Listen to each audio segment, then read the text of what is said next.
Bonjour Jean-Michel Blanquer. Bonjour. Alors Frédérique Vidal, ministre de l'Enseignement supérieur, dévoile ce matin dans Le Parisien la procédure mise en place en juin prochain pour les nouveaux bacheliers. Le tirage au sort, c'est fini. Oui, c'est fini. On s'y était engagé, Frédérique Vidal et moi, et maintenant c'est terminé. Donc c'est, je pense, une bonne nouvelle pour tout le monde, puisque tout le monde avait compris que le tirage au sort, c'était la plus grande des injustices. En fait, c'était une forme de sélection, et la sélection la plus absurde, c'est-à-dire par le hasard. Alors maintenant, ce sera une sélection par les universités, c'est ça la différence ? Non, c'est une organisation différente qui permet de mieux faire se rencontrer les demandes des étudiants et les possibilités des universités. Donc c'est un système plus rationnel et plus juste, tout simplement.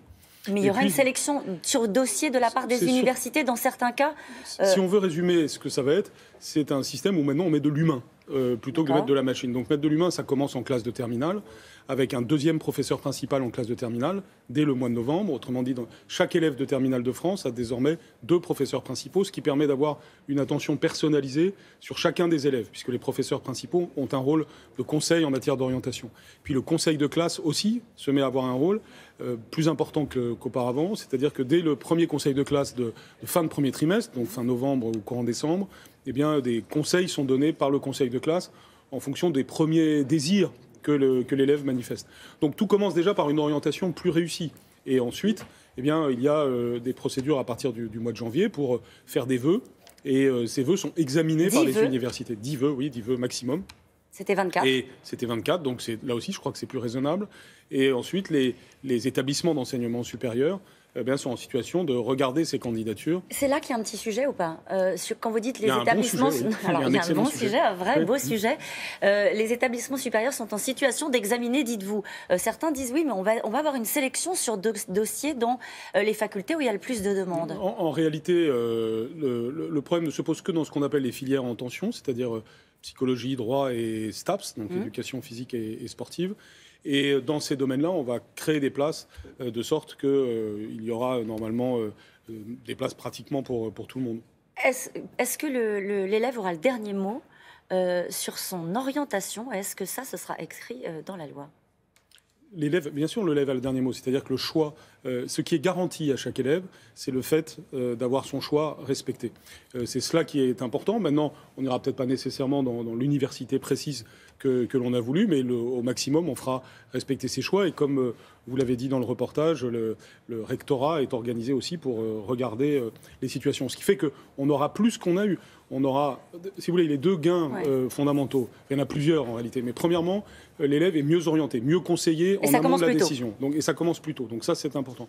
Deuxièmement, la rencontre étudiant-université se passe sur des bases rationnelles. Ça, c'est un point très important. Et troisièmement... Ça veut dire quoi, des bases rationnelles, pardon ? C'est-à-dire que si on est bon en maths, c'est normal qu'on aille avant quelqu'un qui est moins bon dans une faculté de mathématiques, par exemple. C'est-à-dire que si on n'est pas bon en maths, on ne peut pas aller en fac de maths. C'est ça que vous voulez nous expliquer? Non, je vous ai dit que chacun aurait sa position. Mais quand il y a un arbitrage à faire, eh bien évidemment, l'arbitrage se fait sur des bases rationnelles plutôt que le tirage au sort. C'est donc cela qui est important. Mais ce qui est très important, c'est que tout le monde, à la fin, aura une place. Et on ne retrouvera plus ces situations qu'on a eues. Ça, vous vous engagez à ce qu'il n'y ait pas d'étudiants bacheliers qui se retrouvent sur le carreau. C'est évidemment, Frédérique Vidal a fait tout un travail pour cela. Un autre sujet, 324 enseignants ont signé un manifeste, vous l'avez certainement vu passer, dans lequel ils expliquent qu'ils refusent tout simplement d'enseigner une règle de grammaire que vous connaissez très bien, le masculin l'emporte sur le féminin.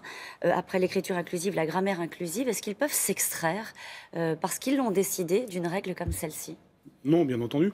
Vous savez, la question de l'égalité homme-femme, c'est une question extrêmement importante, qui est d'ailleurs prise très au sérieux dans le système scolaire. Tout à l'heure, on va parler du harcèlement, et ça vient aussi se lier à ce sujet. Donc, c'est une question très importante. Et moi, je suis très mobilisé sur la question de l'égalité homme-femme, et nous avons beaucoup à faire en France et dans le monde sur ce sujet. Et c'est un sujet beaucoup trop important pour qu'il soit... en quelque sorte abîmé par des polémiques, à mon avis, totalement inutiles sur le langage. Et j'observe que jour après jour, on essaye de créer des polémiques médiatiques de ce type et qui sont un petit peu absurdes à mes yeux. Mais qu'est-ce que vous leur dites à ces professeurs-là ? Que la grammaire ne se décide pas par un individu. Il y a des règles. Et ces règles, elles sont ce qu'elles sont. Non mais pardon, mais ils signent un manifeste dans lequel ils disent que de toute façon, ils n'appliqueront pas ces règles. Et certains ont déjà commencé à le faire. Non, mais ils n'ont pas le droit. Si vous voulez, il y a un système d'inspection à l'éducation nationale qui fait que si un professeur de mathématiques dit que le théorème de Pythagore n'existe pas, ou si un professeur de français dit que telle règle de grammaire n'existe pas alors qu'elle existe, il se met en faute, évidemment. Donc il prend le risque d'être sanctionné, disons les choses clairement. Il prend le risque, effectivement, de problèmes. De problèmes. On peut dire sanction ou pas? Quand vous faites, si vous enseignez une matière, le choix des mots. Si vous enseignez une matière et que dans cette matière vous dites autre chose que ce que les programmes disent et ce que cette matière indique, oui, vous vous mettez en faute. C'est dit. On parle de la journée contre le harcèlement à l'école. Est-ce que c'était pas l'année où il fallait mettre l'accent sur le harcèlement à caractère sexuel ou sexiste à l'école? Nous mettons l'accent sur ce point, y compris d'ailleurs dans le clip qui est réalisé. Cette année, le thème que nous avons retenu, c'est celui du témoin. C'est l'idée que le harcèlement peut être combattu si on accepte de témoigner, si tout le monde s'engage, si on n'est pas passif par rapport à cela. C'est pour cela d'ailleurs qu'il y a un numéro vert que vous diffusez. D'ailleurs, j'en profite pour remercier France Télévisions de jouer pleinement le jeu de cette campagne, puisque c'est un enjeu de communication avec toute la société française. Donc il y a ce numéro 30-20 que tout un chacun peut appeler, pas seulement quand on est victime, mais aussi quand on est témoin, quand on a quelque chose à dire sur le sujet.